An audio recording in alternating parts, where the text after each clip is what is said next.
Hi.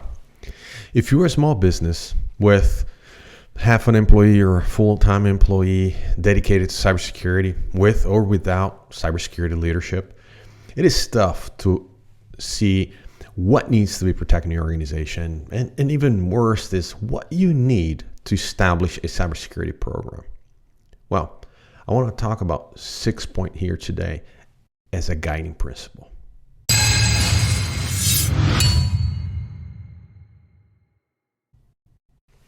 First, the cybersecurity risk definition. Why we start with risk? Well, you need to understand what risks your organization have.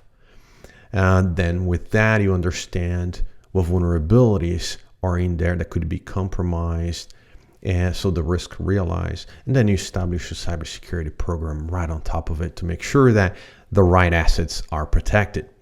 That's why we start with that. Now, having said that, cyber risk definition, there's a lot of theory bases out there. However, there's not one agreed upon, holistic definition of cyber risk. But you should work within your organization and determine what that is. That is very important. Second, critical assets. Identify what the critical assets are in your organization. That contains information that could impact the mission and the objective of your organization, even hinder your ability to deliver your services and products to your customer. That needs to be identified. What systems support that work? Given the fact that some small business, such as medical offices and law offices of small banks, these critical assets might be tied to regulation as well. So pay attention. They are not mutually exclusive. Third point, cybersecurity resources. And that's what challenges you for a small business. Perhaps you don't have it, but what I would suggest, at least to have a leadership vision of your organization, how to work with that. Even if you don't have that dedicated, you have a few IT folks in there, that's fine. The IT folks can manage the systems, having that cybersecurity leadership to guide them on how to configure and what systems and what to monitor and so forth, to put that in place.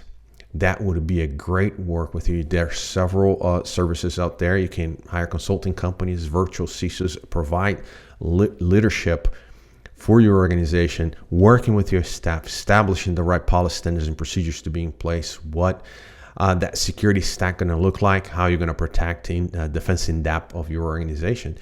And that could be even on a subscription base or a fee for a contractor between 1 to 3 years, that you don't have to bring that full-time leader in your organization. That would have cost you a tremendous amount of money for your small business. But there is a option B that you can have the same value without that heavily cost. The fourth item I want to bring it up is success measures. So once you establish that, what are you measuring to make sure that you're moving forward, you're being more protected? Remember, you can scan and measure how many vulnerabilities you have, and then track the patching process and see how many are patched or not patched. That shows how busy you are. That shows volume. And you can, arguably says it ties to criticality. I have so many highs and so many lows versus. However, you need to measure the success of protecting those critical assets that you identify in step 2. How far along are you protecting them? It has an impact. Are these risks out there? Once again, with step 1, identifying the risks. You cannot protect against every risk in the universe, but the ones impacting your organization, the ones that keep your executives awake at night and that bothers them, those focus on and what risk are trying. So as you see, all these steps are connected and they build upon each other. So identify what measures that you're going to implement to make sure that you are achieving the minimal security that you identify in your organization. Basically, in other words, the risk appetite the organization may have, and make sure that what you have in place is being sufficient. If not, adjust accordingly. That's why the measures are there. Fifth, Respond readiness. Make sure that you have a response plan, a business continuity, a disaster recovery plan, a CERT in place in case something will happen, right? Nowadays, we say it's not if, but when it happens, you're ready. The faster you recover, the faster you identify and recover from it, the better you off for your organization as well. Last but not least, check with an attorney for laws and regulations impacting your industry, impacting your company in particular, to make sure that there's in the United States, there's a patch of work, regulations and laws, either at the federal or state level. You need an attorney to navigate through this patchwork of laws and regulations to make sure anything that impacts your organization you comply with. You have the proper reporting, even as it pertains to business continuity, disaster recovery, and a certain event. Some of these regulations have a timeline for reporting this to the authorities or whoever.